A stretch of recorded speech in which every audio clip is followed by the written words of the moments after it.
ബഹുമാന്യരായ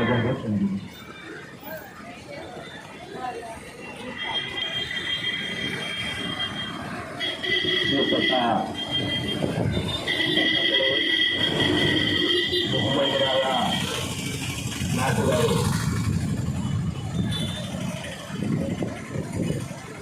SUCI communist സംസ്ഥാന കമ്മിറ്റിയുടെ ആഹ്വാനപ്രകാരം കോഴിക്കോട് LIC കോർണറിൽ പാർട്ടിയുടെ ആഭിമുഖ്യത്തിൽ ഇതുപോലൊരു പ്രതിഷേധ ധർണ സംഘടിപ്പിക്കാനുണ്ടായ സാഹചര്യം നിങ്ങൾക്ക് എവർക്കും അറിയാമെന്ന് ഞാൻ കരുതുന്നു. ഒരു നിയമസഭാ തെരഞ്ഞെടുപ്പ് കഴിഞ്ഞ് രാഷ്ട്രീയ പാർട്ടികളെല്ലാം തന്നെ അവരുടെ ആലസ്യത്തിൽ കഴിഞ്ഞുകൂടുമ്പോൾ ജനങ്ങളോട് പ്രതിബദ്ധതയുള്ള പ്രസ്ഥാനം SUCI കമ്മ്യൂണിസ്റ്റ് എന്ന പ്രസ്ഥാനം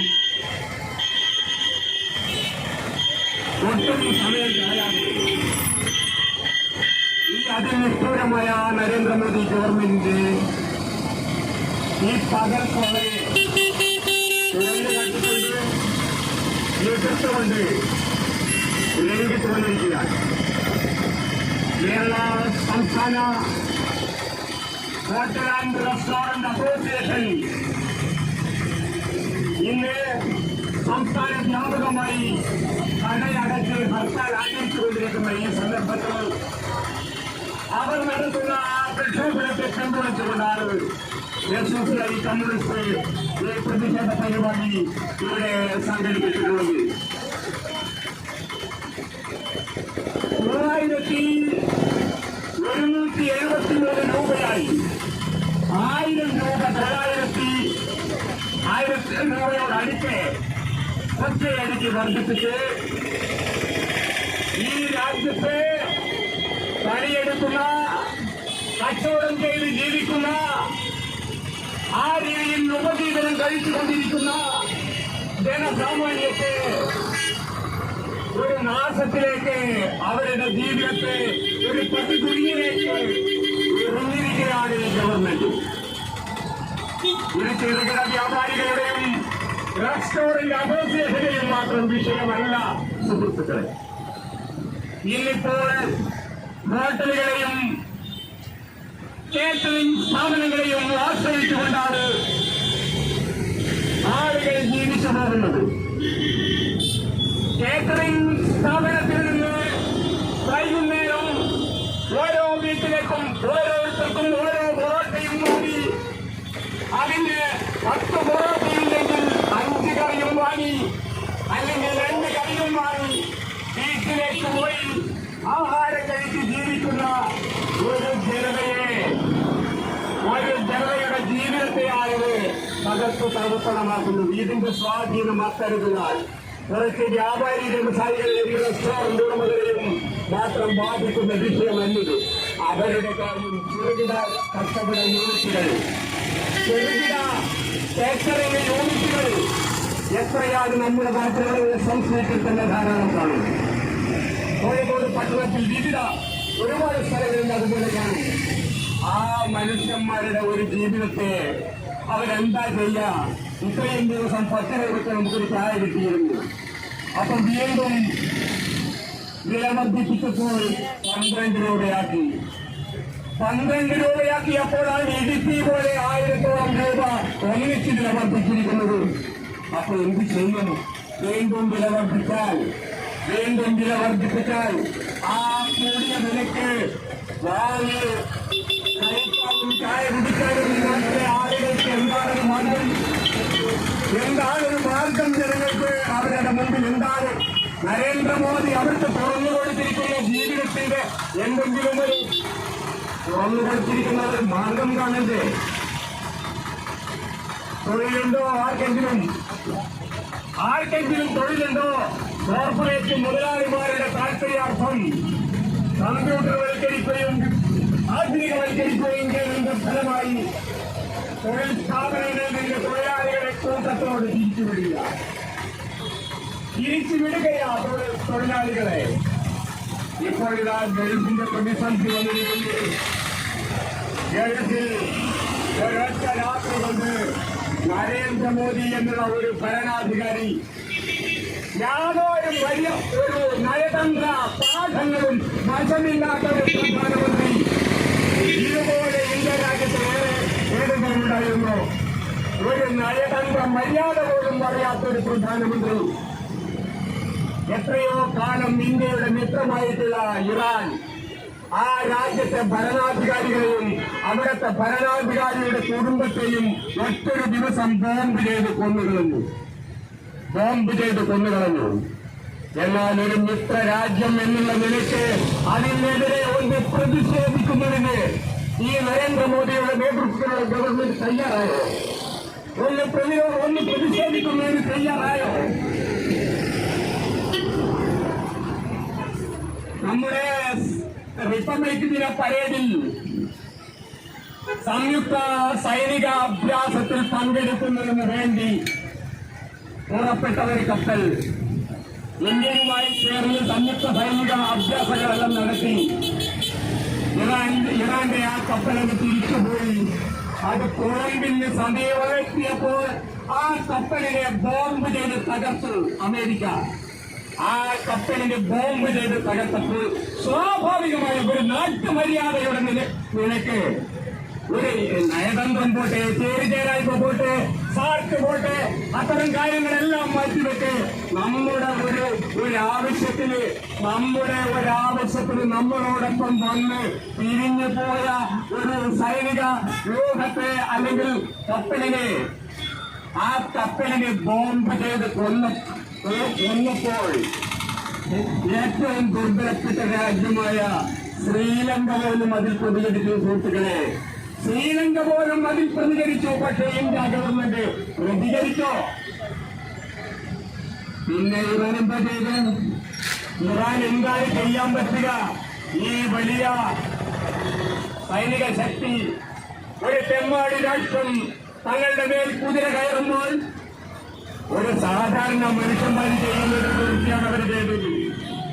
എന്നോട് അന്യായം കാണിച്ച ഒരു വ്യക്തി എന്റെ വീട്ടിന്റെ വഴിയിൽ എന്റെ വീട്ടുമുറ്റത്തുകൂടി വഴി പോകുമ്പോൾ അവിടെ ഒരു മുള്ള വെച്ച് ഇതിന് വഴിയില്ല എന്ന് പറയുന്നേ.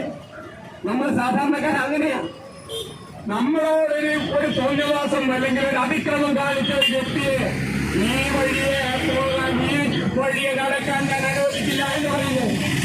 അത്രയേ ഇറാൻ ചെയ്തിട്ടുള്ളൂ. ഞങ്ങളുടെ കടലിടുക്കിലൂടെ അവിടെ ഒട്ടും പോകുന്നതായി പറഞ്ഞു. ഞങ്ങളുടെ കടലിടുക്ക് ഞങ്ങൾ അടുത്തിടുമെന്ന് പറഞ്ഞു. അവർ ഏതൊരു ദുർബലനും എന്തെങ്കിലും ഒരു കച്ചിത്തുരുമ്പുണ്ടാവില്ലേ സുഹൃത്തുക്കളെ? അവരുടെ ഒരു അന്തസ്സും അഭിമാനവും പിടിച്ചു നിൽക്കുവാൻ എന്തെങ്കിലും ഒരു കച്ചിത്തുരുമ്പില്ല. അത്രയുമാണ് ഇറാൻ അവിടെ ചെയ്തിട്ടുള്ളൂ. അപ്പൊ അതിന് അദ്ദേഹത്തെ വിരട്ടുകയാ. പക്ഷെ ഇറാൻ അങ്ങനെ വഴങ്ങി കൊടുക്കുന്ന ആളല്ല. ഇറാഖിനോട് വർഷങ്ങളോളം പൊരുതിയ ഒരു രാജ്യമായി. അവർക്ക് അങ്ങനെ പെട്ടെന്ന് വഴങ്ങി കൊടുത്ത ശീലമില്ല. ഇരണശൂരന്മാരാണവർ. അതുകൊണ്ട് അമേരിക്കയുടെ തിട്ടൂരങ്ങൾക്ക് ഇപ്പോഴും അവർ വഴിപ്പെട്ട് കൊടുക്കുന്നില്ല. ഈ സാഹചര്യത്തെ മുതലെടുത്തുകൊണ്ട് ഇന്ത്യയിലെ പെട്രോളിയം ഗ്യാസ് മുതലാളിമാർക്ക് തങ്ങളുടെ ലാഭ താല്പര്യത്തെ ഉപയോഗപ്പെടുത്താൻ വേണ്ടി ചാർജ് കൂട്ടുകയാണ്. യുദ്ധ സാഹചര്യം, യുദ്ധം അവിടെ ഒന്ന് പൊട്ടിപ്പുറപ്പെടുമ്പോൾ തന്നെ കേരളത്തിന്റെ സാമ്പത്തിക സ്ഥിതി എന്തായി എന്ന് ഈ നാട്ടിലെ സാധാരണക്കാരോട് ചോദിക്കുവാൻ ഓരോരുത്തർക്കും മനസ്സിലാവുന്ന കാര്യമാണ്. ഓരോ വീട്ടിലും ആ ഗൾഫ് മേഖലയിൽ പണിയെടുക്കുന്ന ആളുടെ ശമ്പളം കൃത്യമായി ഈ വീട്ടിലേക്ക് വന്നു ചേർന്നിട്ടില്ലെങ്കിൽ ഇവിടെ ജീവിക്കും. പിണറായി സഖാവ് ഇവിടെ ആർക്കെങ്കിലും ജോലി ഏർപ്പാട് കൊടുത്തിട്ടുണ്ടോ? ചെറുപ്പക്കാർക്ക്, നരേന്ദ്രമോദി നമ്മുടെ യുവാക്കന്മാർക്ക് എന്തെങ്കിലും തൊഴിലേർപ്പെടുത്തി കൊടുത്തിട്ടുണ്ടോ? ഗൾഫിൽ നിന്നും അതുപോലെ മറ്റ് രാജ്യങ്ങളിൽ നിന്നും പണിയെടുത്ത് ആ പണം ഇന്ത്യയിലേക്ക് വരുമ്പോഴാണ് ഇവിടെ അടുക്കളയിൽ തീ പുകയുന്നത്. യുദ്ധ സാഹചര്യം വന്നപ്പോൾ, ഗൾഫ് മേഖലയിലെ സ്പന്ദനം വന്നപ്പോൾ, അവര് ശമ്പളത്തിന് തടസ്സം നേരിട്ടപ്പോൾ ഇവിടെ സാമ്പത്തിക നില തകർന്നിരിക്കുക. കച്ചവട സ്ഥാപനങ്ങളിൽ കച്ചവടം കുറഞ്ഞിരിക്കുന്നു. തൊഴിലാളികൾക്ക് പണി കുറഞ്ഞിരിക്കുന്നു. അടുത്ത് പുകയാത്ത സാഹചര്യം വന്നു ചേർന്നിരിക്കുന്നു. ആ സാഹചര്യത്തിൽ ഇടുക്കി പോലെ 1000-ഓളം രൂപ ഒറ്റയടിക്ക് വർദ്ധിപ്പിച്ചുകൊണ്ട് ജനങ്ങളെ കൊഞ്ഞനം കുത്തുകയാണ് സർക്കാർ. DKS ഇവിടെ പറഞ്ഞു, തെരഞ്ഞെടുപ്പ് വോട്ടിന്റെ ആ പ്രക്രിയ പൂർത്തീകരിക്കപ്പെട്ട ആ രാത്രിയിൽ തന്നെ എങ്ങനെ വോട്ട് പെട്ടിയാക്കുക, എത്ര കൗശലം, എത്ര ഉത്സിതമായ ഒരു മാർഗത്തിലൂടെയാണ് ചെയ്യുന്നത്. വോട്ടെടുപ്പ് വരെ നീണ്ടുന്നില്ല. വോട്ടെടുപ്പ് ദിവസം വരെ യാതൊരു പ്രശ്നവുമില്ല. വോട്ടെടുപ്പ് കഴിഞ്ഞ് മാറാത്തത് മാറും.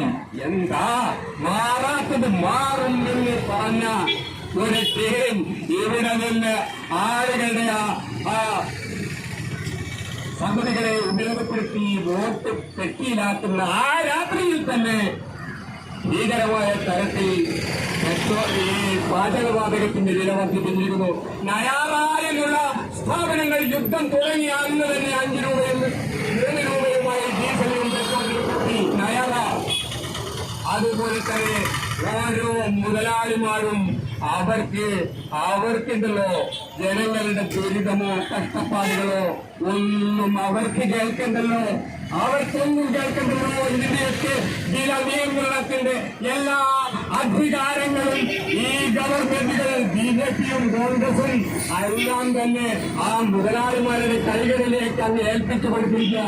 അവരിങ്ങനെ ആളുകളുടെ നിസ്സഹായ അവസ്ഥയെയും കൂടി മുതലെടുത്തുകൊണ്ട് ഗ്യാസിന് കൂട്ടിയാലും വാങ്ങാതിരിക്കില്ല എന്നറിയാവുന്നതുകൊണ്ട് അവരിങ്ങനെ അടിച്ചേൽപ്പിച്ചിരിക്കുകയാണ് ഗ്യാസ് വക്കുന്നത്. കരികിനെ കത്തിച്ച് നടന്നിരുന്ന ഒരു ജനത, ചുള്ളിക്കൊന്ന് കത്തിച്ചുകൊണ്ടിരുന്ന ഒരു ജനത, ആ ജനതയെ ഞങ്ങളിതാ ഗ്യാസിന്റെ ഉപഭോക്താക്കളാക്കി മാറ്റിയിരിക്കുന്നു. ഗ്യാസ്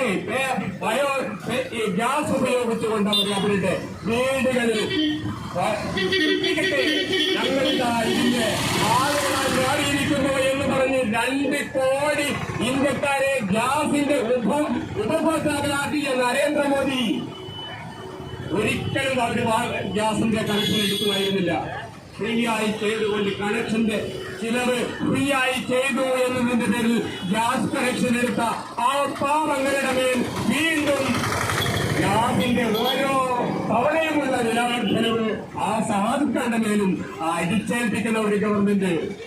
ഈ ഗവൺമെന്റിനെതിരെ പ്രതിഷേധം ഉയരണം, പോരാട്ടങ്ങൾ സജീവമാക്കണം, തെരുവുകളെല്ലാം തന്നെ പ്രക്ഷുബ്ധമായി മാറണം. അടങ്ങിയിരിക്കാനും സമയമില്ല. സമര ഉത്സുക രാവുകളും തെരുവുകളും മാത്രമാണ് ഈ മനുഷ്യർക്ക് ആശ്വാസം എന്നാണ് ഞങ്ങളുടെ അഭിപ്രായം. ഈ ധർമ്മയ്ക്ക് എല്ലാവിധ അഭിവാദ്യങ്ങളും അർപ്പിച്ചുകൊണ്ട് ഞാൻ എന്റെ വാക്കുകൾ അവസാനിക്കുന്നു.